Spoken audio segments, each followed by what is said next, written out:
Dant Crossing, Gethsemane, Kentucky. Timeless hospitality that stirs the spirit. Dant Crossing is a one-of-a-kind destination for unforgettable weddings, memorable corporate events, day trips, and weekend getaways. The pastoral campus is anchored by Log Still Distillery and includes an amphitheater that seats 2,000, a 12-acre lake for fishing and unique lodging options, creating an immersive experience that's rooted in the community and culture of our little slice of Kentucky. More attractions will open soon at Dant Crossing, including our 21,000 square foot distillery, which we will have the ability to produce 15,000 barrels of spirit each year, a network of wooded walking trails, fully functional private train depot, farm-to-table restaurant, and the Legacy, a premier wedding and events venue. Whether you're looking to host an event, book a stay, or reserve a tasting, we're ready to welcome you. Learn more at dantcrossing.com. This is Alan Bishop, head alchemist at Spirits of French Lake Distillery. We're glad to introduce to you our newest bottled and bond bourbons, the Lee W. Sinclair 4-grain bourbon and the Matty Gladden High Rye bourbon.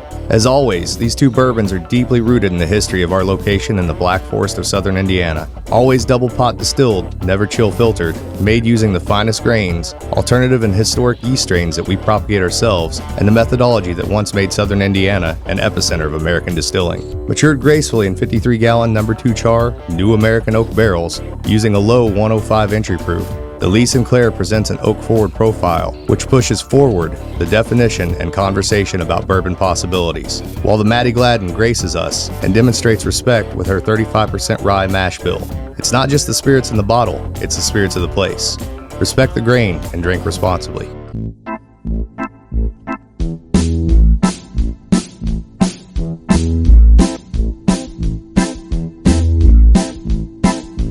Oh, show me the way to the next whiskey bar.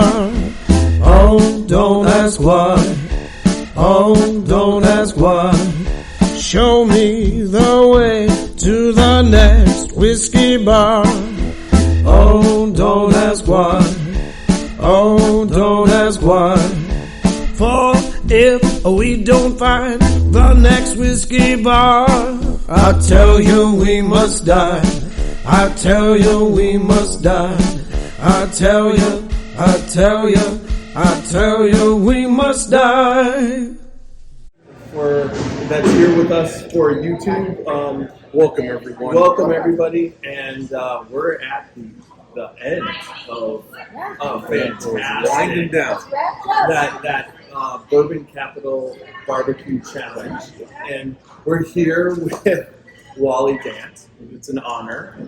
Yes, it is. Wally and Log Still Distillery are one of our main sponsors, and we thank you so much for that. I really appreciate that. It's just been,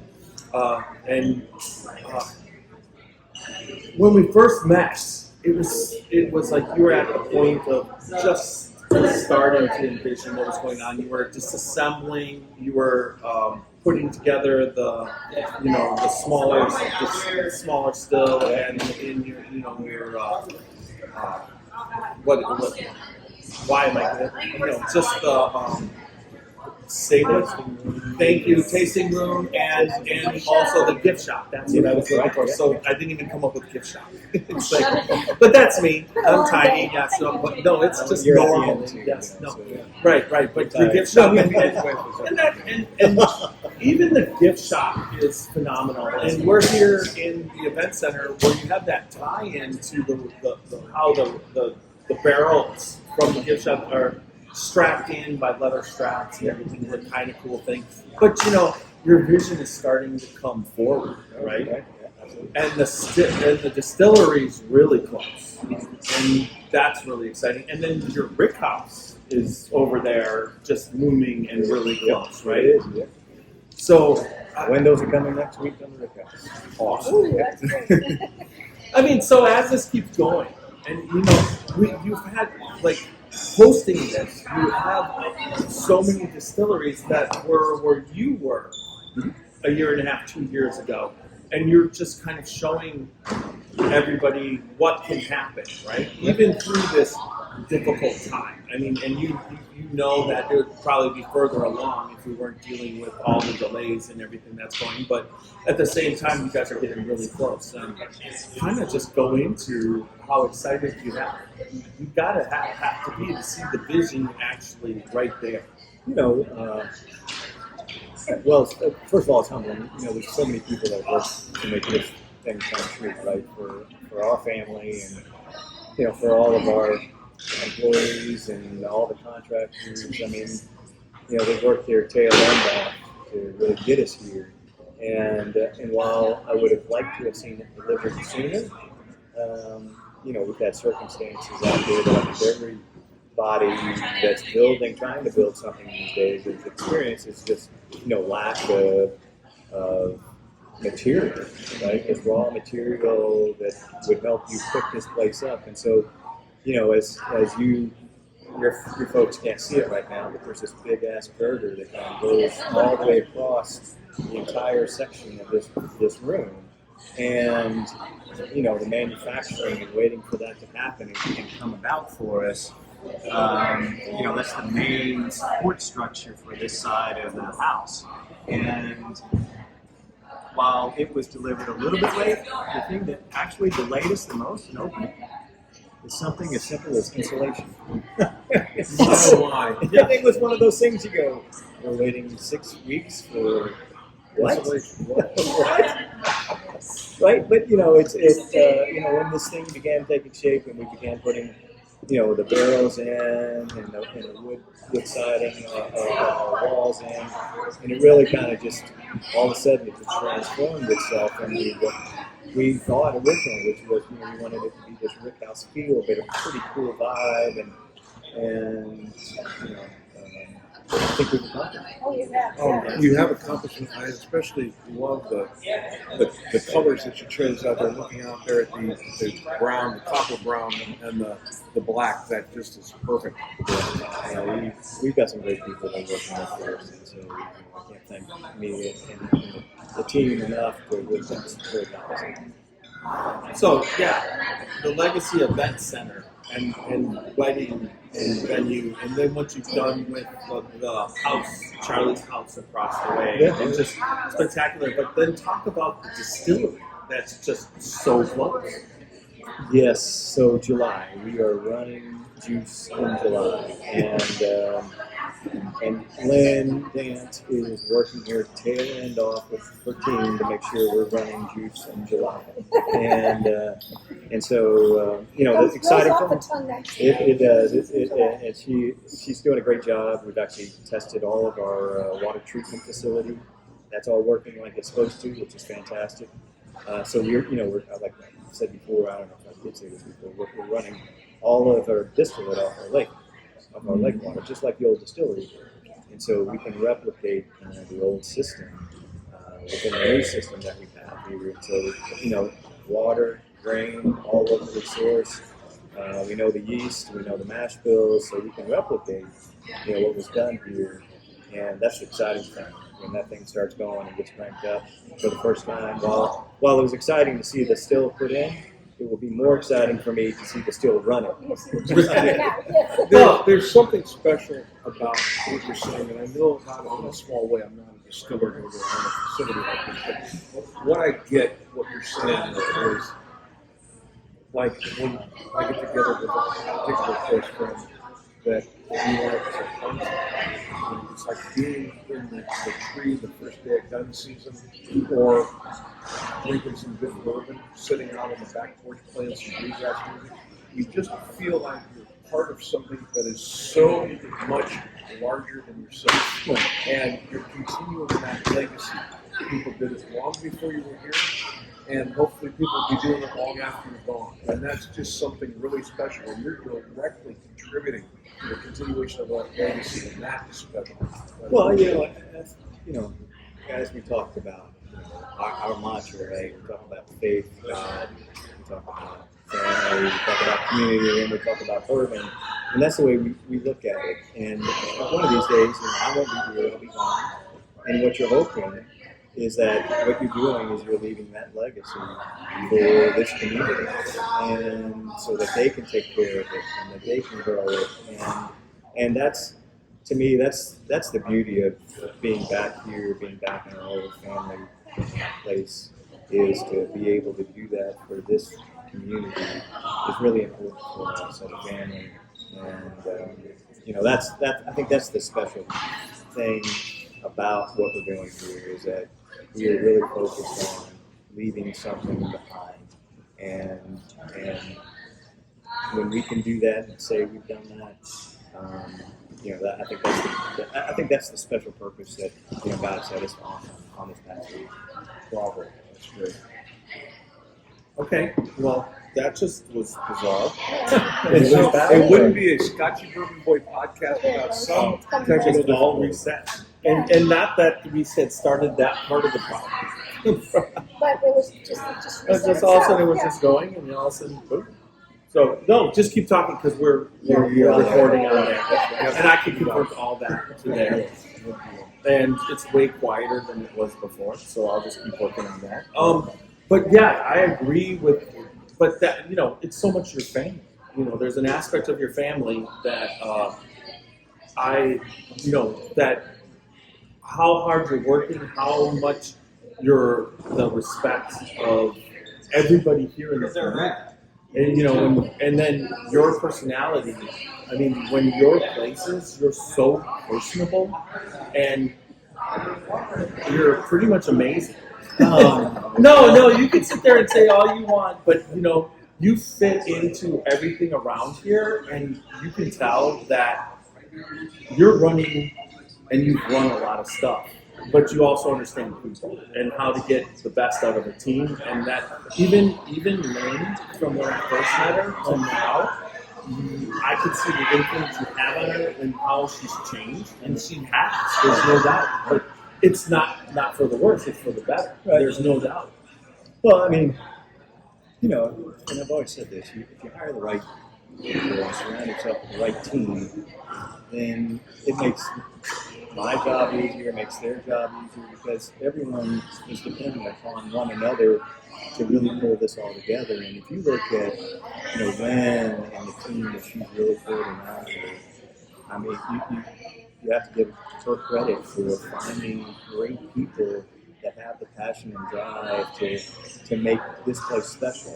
And you see the same thing here at the Legacy. You've got Chef Dave Danielson from, we got him from Churchill Downs, executive chef from Churchill Downs. He's done countless Olympics, countless Super Bowls, countless presidential dinners, and he's here.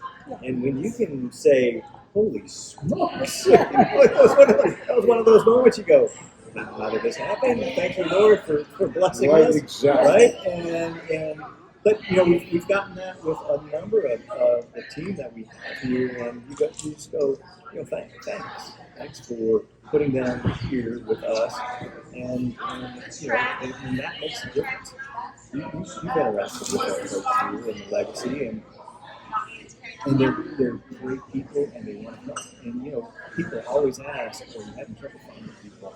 You haven't had trouble finding people, and I think that's a real credit to our team and the environment we're trying to create. Yes, it is. Definitely. Well, I would say, after talking to your head chef, that even though you were saying you're lucky to have you here, he actually feels lucky to be here because he had been at Churchill Downs for so long, and now he's here, and he likes some of it. It's something different in a chair. And there's no doubt. It's like just talking to him was straight up. He enjoys doing what he is, and you haven't even come close to opening everything that you're going to, and talk about you're going to have a restaurant, more than one restaurant, right? Well, I mean, we've got a full commercial kitchen here, right? So we can do all the catering. We can actually serve fantastic dinners out of here, right? Until we get that new restaurant open, which will be over near the tasting room. And so that new restaurant will be really focused around Dave and what he wants to create. And the other side of it is we're trying to make sure that we utilize that space that we have over there from a visitor center perspective to make sure that we give guests the ultimate experience. And how do we do that? How do we rethink what we're building over there? And so we're looking at the shell that we put together and say, okay, just to make sure, right, what are we doing? How do we make it better for people? How many seats is the ideal for that restaurant? And how many rooms do we need to have from a tasting room experience, a barrel picking experience? All of those things we're trying to think about and envision how we make it special for the folks that come here and want to be a part of what we've got going on. Yeah, definitely. And I mean, you're talking about team, and then you're talking about these type of events, right? Oh, yeah. And then the 100%. You've had all the other distilleries here, and you're just the aspect of they're here, you're here. It just further goes into the sharing of the community, right? Yeah. I mean, look, all of the distilleries that were here today, we tried to make it. We tried to make it special for everybody, and whether we're here or we're at their place, we were at Presidente Distillery on Thursday night here as part of again the celebration of National Bourbon Day, and we had a great time there with all the other distilleries that were there and being a part of that. And so there's Charles Dant. So welcome, Charles. Come on up here, my friend. There he is. All right. And so when we can do that with the other distilleries and be a part of what they've got going on in campus, and walking around with Matt, their master distiller, and he's showing us what he's doing, and we get to say, hey, come out to our place and we can show you what we're doing. And so when you can do that with the other master distillers, Freddie was there. That's our industry is a pretty special industry. We generally get along with everybody, and that's the beauty of this industry. We tend to share with one another. That is something that we discussed in an earlier podcast. The camaraderie and community amongst all of the distilleries who technically should be considered in competition with each other, but yet they help each other so much, and they help each other rise up. So you can say that, wow, this is a phenomenon, this bourbon boom. And I say, no, it's not. I say it's a product of the years of camaraderie and helping each other come out. Now you guys, God has rewarded you with more demand. You can't find the city to it, and you deserve it. Well, speaking of demand, okay, so you've had the Monks Row out for a good amount of time. When are you going to get us more? And I'm just the first one, man. I want more because it's so good. Just get me more. You know what I mean? Right on snap. You let me that first podcast. You let me sample that, and it wasn't quite finished. I know that, but it's like I just keep anticipating that. So what are you looking at going that? Our Rattle and Snap. We'll have a 4-year-old and 8-year-old Tennessee whiskeys that will be launched in August. So that first week in August, we'll be launching that product. By then we'll be in Indiana as well. So Kentucky, Tennessee, Indiana, and actually Mississippi. And so those 4 states will have our first Rattle and Snap product, it's kick-ass. I mean, we're really pretty pleased with how the Tennessee whiskey has turned out for us. And the guys that are doing it for us, they're doing a fantastic job. And we're pleased with how that's turned out. Our weeded mash bill will actually be out in September. So that'll be a 4-year-old Kentucky straight bourbon, and proofed at 94 proof. And Charles is looking. I'm going to get his ass out on the road with me, and we're going to go around and hawk our wares. But when you can do that sort of stuff, our premium brands, which are that 5th District series that you're drinking now, will come out with our 2nd edition of that beginning of 2023. And that'll be a pretty special blend of a couple of different barrels that we've got out there that we think is going to be pretty cool. So, when you can do those things and bring those things to market, and we're just really pleased with how well we've been received so far, and what we're doing from an expansion perspective in the market. Well, you put out a good product to start off, and then you're working hard towards that, and then I just can't, once you start distilling over there, the world is open, right?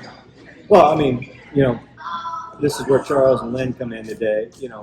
I'll just show up and I'll watch it, but these guys are going to be the ones that getting their fingers dirty every single day, and I think that's the most exciting part. I mean, when you look at Charles and you can see the excitement in his eyes. We're all waiting with bated breath for that thing to begin to go. I think next week what are we doing? We're going to do some water runs, testing all our water piping and fittings, and make sure everything's in order, and then we'll start producing product about July 10th, I believe. I think that's So about a month. Yeah. About a month. We're pretty excited. and I think we're doing the grain handling system, testing that all out Yes. as well, right? Yes, we are. So Next 2 weeks. Well, but and that's a unique experience in itself. Getting that, when you get to that point and you're starting up the distillery, most of the distilleries are running. You know what I mean? So that's unique, and you're there for the beginning. And then what's really cool is that when it was really, really early on, I came down here and you just took me around and you had told me what was going to happen, and we're like, 20% about what was going to happen, and it's and how you've done this, and the attention to the detail here, I mean, is amazing. How many weddings do you already have booked? Charles, how many? I think we have about 25 on the books right now, and then several corporate events. I'm not sure on the number, but people are finding about us every day, and they're so excited. From we have a place that's a vineyard and a really nice place in Canton. I think eventually you're going to be a destination for a wedding, and you'll be just like, oh wait, 5 years. And it's like, if someone proposes and books 5 years out, it's like they are What psychic. we've talked about doing, because we were planning just like one wedding a weekend every Saturday, right? So our amphitheater during the amphitheater season is every Friday. I have a wedding on Saturday. I think you're going to see us have, from a demand perspective, probably open it up to Sundays as well. And if we can multitask and do a Friday wedding here and have the amphitheater going, we'll try to do that. And we want to accommodate as many people as we can. We think, we think we have a special place here. When you look at Charles and the mansion he grew up in, and just kind of look down that reception hall that we have here at the Legacy, and you get to see that thing of beauty sitting out there. I mean, She's glowing. yeah. Talk about the amphitheater a little bit and some of the acts that you've had that you hope to have visiting. Yeah, we've had some great acts so far this year. I mean, Cole Swindell was here. He opened up the season for us. We had Sarah Evans the following weekend, which was a sold-out show. I mean, she did an unbelievable job. Then we had Marshall Tucker, and I love yeah, seeing that show. so they kicked it off right, and then after that we had Lee Bryce, and so we've had a great run at it so far, and we expect that to continue. We've got White Yoakum coming up in July, and then Ashley McBride. We've announced Jake Owen. He's going to have a kick-ass show. We have Clay Walker coming back, frontman of country music.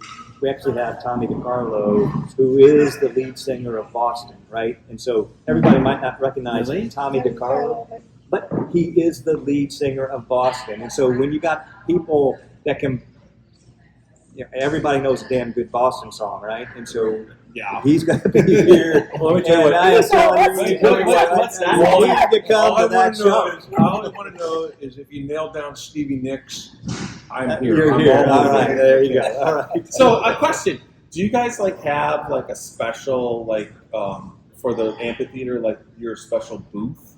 Where you have VIPs come all the time. Did you have that experience, or where you're watching most of the So we've got a VIP area, right, in the tasting room. We've got our, that tasting room is our VIP area. Actually, all of the reserved seating, we refer to those as a VIP area as well, because we're intimate. We're an intimate amphitheater. We've got 2,000 seats. We've got 400 of them that are within 50 yards of the stage. Really, probably more like 25 yards of that stage, right? And so when you can be that close to an act that's coming in, you just can't get that anywhere else. I mean, you can go to the Ryman Auditorium and you can see a show there. Now you've got posts, depending on where your seats are, in the way.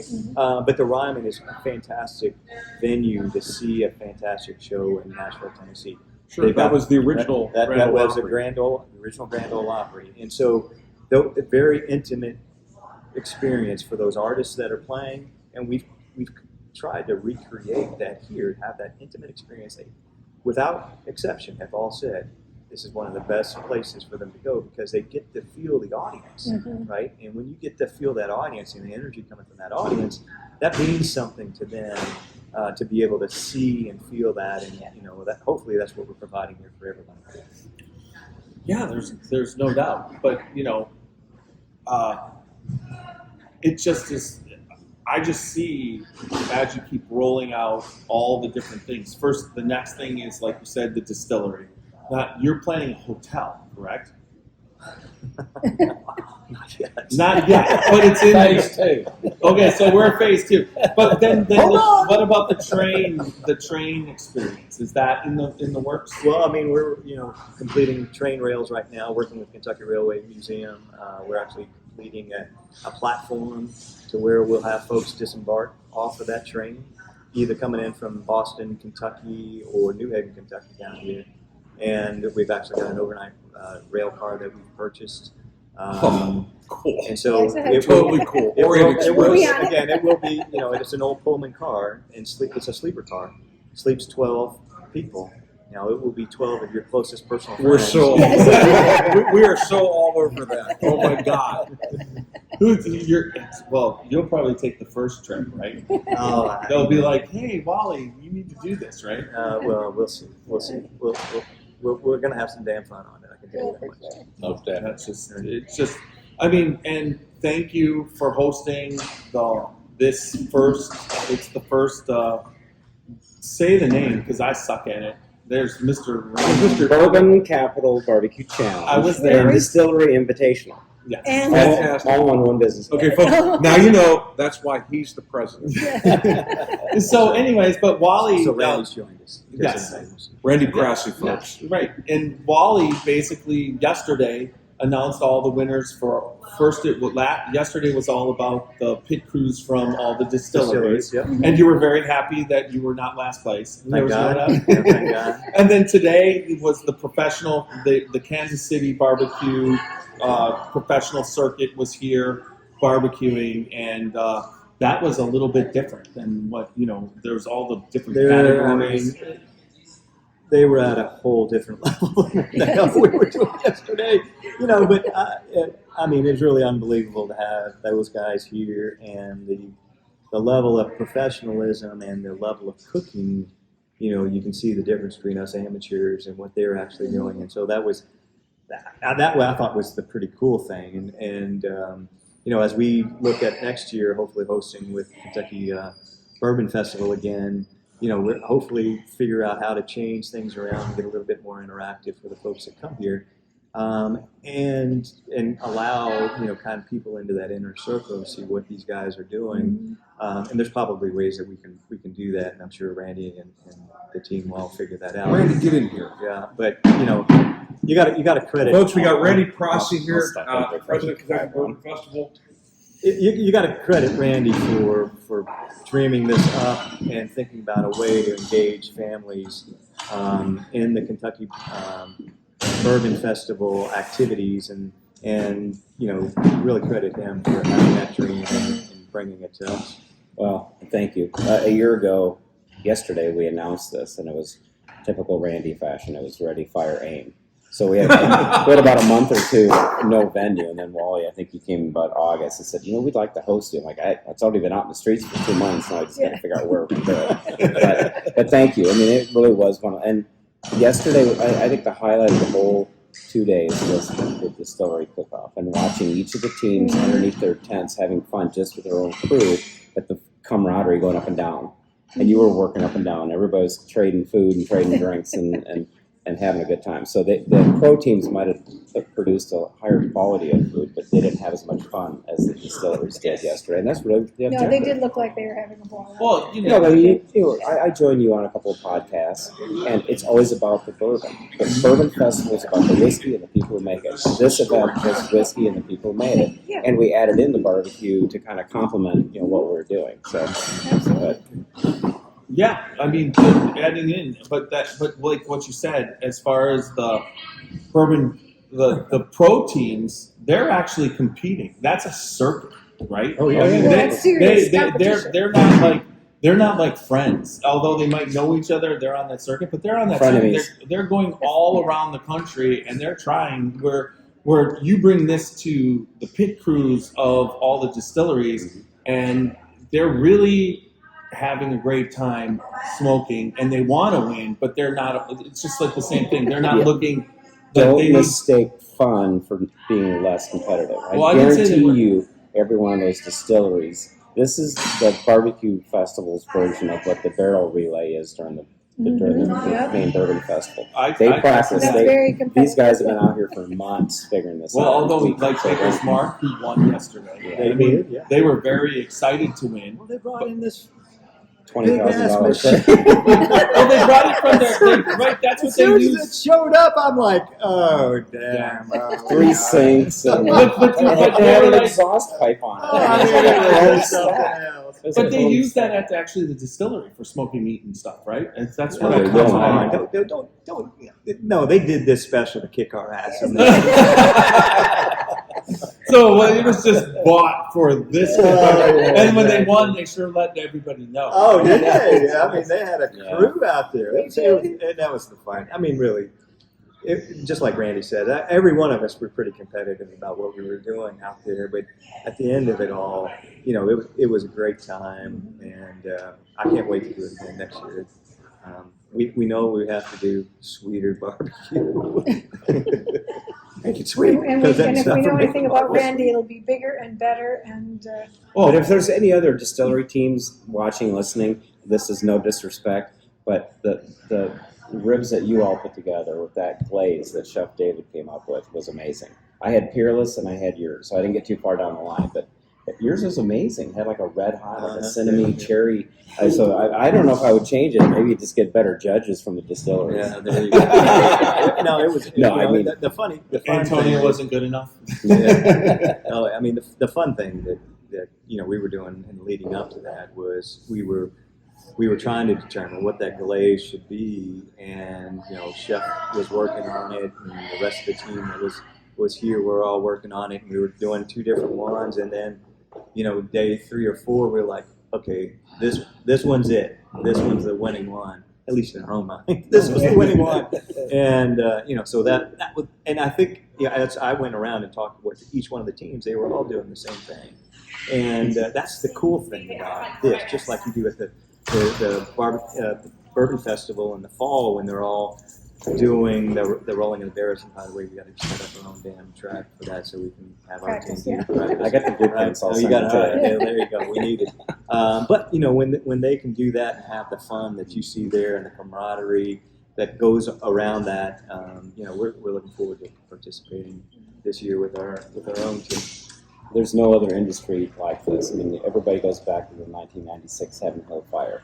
Any other industry, if Ford was standing on the hill and Chevrolet GM plant was burning, they'd let it go. Waving it Pepsi, by. Coke, No, they'd be Miller, roasting Budweiser. marshmallows, I think. No, it really that was a impact story for me to learn and understand that they might compete for every little quarter inch on retail shelves, but when it comes down to it, the behind the scenes, the camaraderie, the whiskey makers are all fun. They just they want to get together and drink each other's whiskey, and they'll help each other.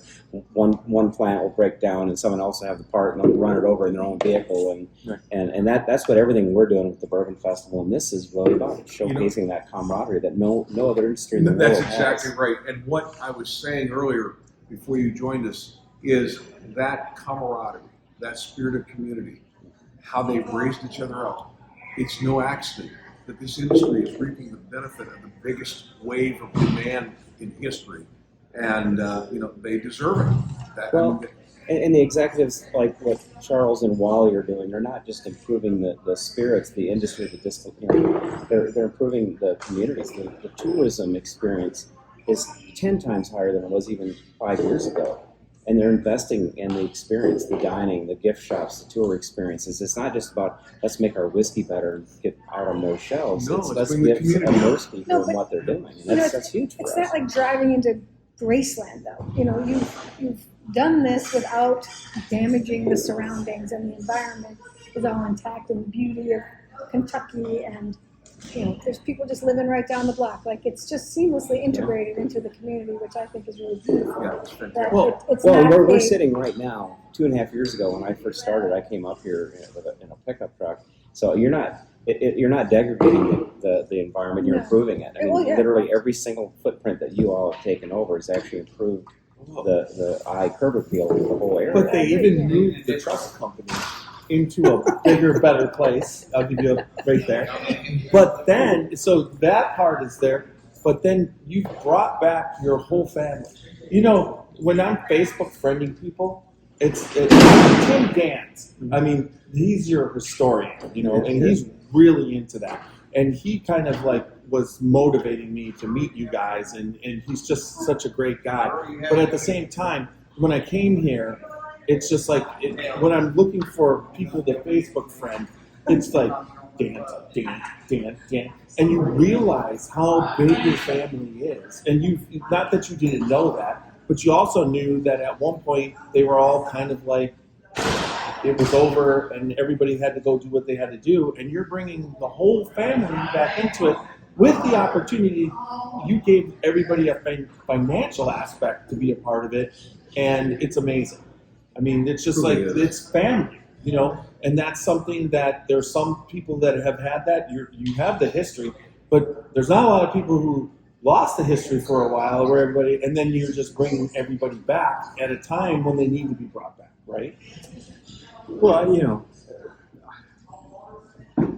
we were prolific Catholics at the end of the day. A lot of us were.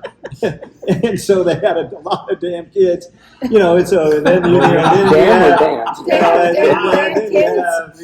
you have the descendants that come out of that, and the tree grows pretty rapidly, but for us and our family, to have Charles's name back in the business, Lynn's name, my name back in it again. That's meaningful, and meaningful for them to participate in all of this. It's meaningful for our family, and nobody can take that away from us. And I think that's when we talk about God, family, and community. And when you've got those three things, and you're doing it well, then that's what matters. And we all make bourbon, every one of us. I mean, look at the beams. Freddie got mentioned the other day with the governor, and as the new master distiller, working alongside of his dad there, and you have that in bourbon, and it's meaningful. You see those number of generations, 8 generations of the beams that have been working in the bourbon industry, and the Dants that have been working in the bourbon industry, and all of the other famous names that you got. You look at Kentucky Owl, and what was it? Deadman. Deadman Dixon. And you look at his family that's been in it. Or Corky, the Taylor family with Peerless. And Samuels. I mean, Bill, thank God, was there, and he's a national treasure for us. I mean, when you think about the guy that's changed an industry, it was Bill Samuels and Maker's Mark that brought bourbon back to cool again. And I've said it before, I've told him that many times. I remember when I was working, at Brown-Forman a number of years ago, and we were seeing these ads come out from Maker's Mark, and you were like, oh, okay, those little ads. And so when you got that, and it's all right here, right? It's in the bourbon capital of the world. It is here, and it's nowhere else. That's that is the coolest part. It is here. It's here in Bardstown. It's Nelson County, and it's just one of those amazing things that you say, you know, thank the good Lord that we have what we have here, and now we're able to show it off. And just to say, that's wonderful. But whiskey has been a part of this country from the beginning.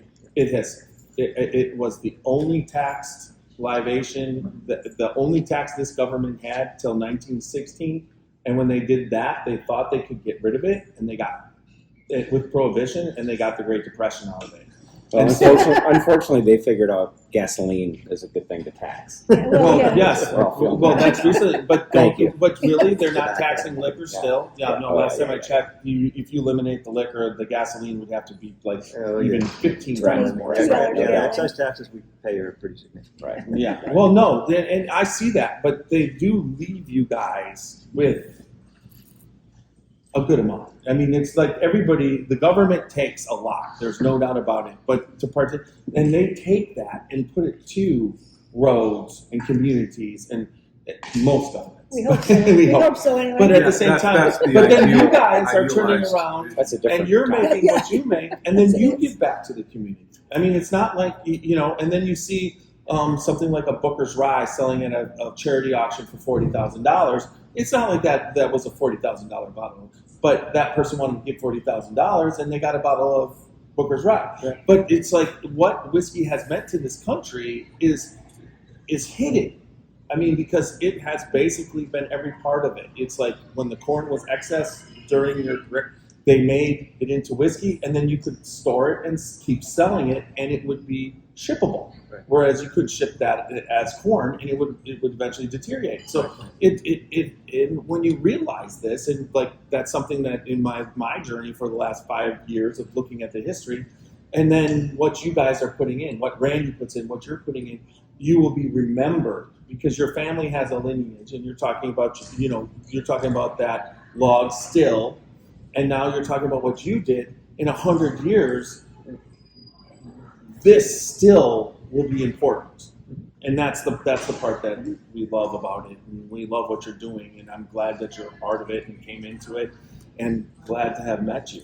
Yeah, thanks. Same thing with you, Joel. Yes, Thank you. Well, thanks for inviting me. I need to go tear it down. Well, thanks for we coming. have to all tear down. Thanks for coming. My gosh, thank you, Randy, for doing this, Randy. Thank you. Yeah. Thank you. Yeah. See you. Thank you all. Bye, Roxy. See y'all. All right. Thanks, Randy. So, again, thank you for hosting this. Thank you for having us here. We're the Scotchy Bourbon My Boys. goodness. This is our great sponsors and family, Log Still Thanks for the Distillery. great digs. We're up here I can- presiding over everything. I can say Gethsemane now. Yeah, there Put you it go. initially. All right. There you go. And we are here, and everybody, when you come down to Kentucky, you have to stop by Log Still Distillery, what they're doing, and it's just every time we come down here, it's moving so quick and it's so fast, and they've got so many ways to entertain you. Yes. You know, so all right, everybody, remember, good bourbon equals good times and good friends, and go out there and live your life dangerously. Thank you, everyone. All right. Yeah. Thank you. That's a wrap. Fantastic. Oh my gosh. Thank you, Gentlemen, thank you. Appreciate it. Thanks so much. The watershed story. A watershed moment might be pivotal, but it might also be quiet and fleeting. It could be a monumentous occasion, a cause for celebration, an enormous triumph, or a small daily victory. A watershed moment could be a rekindling or an observation or a gathering. Any opportunity to relish with friends and family. It's whatever you choose to cheers to, who you're gathered around, and whatever's worth celebrating. We founded Watershed Distillery on the principles of community in 2010. We wanted to live in, work in, and contribute to the community in which we grew up. We aimed to create spirits and stood apart in quality and character. Along the way, we set out to form a community of our own, one that could gather together to savor, celebrate, and enjoy good spirits and company. We've grown from a tiny little still and 2 guys in jumpsuits to a dedicated team of over 40 people and 2 much larger stills. If you're ever in the area, stop by so we can introduce you to our team and pour you some of our award-winning bourbon. Creating it was our watershed moment, but we want to hear about yours.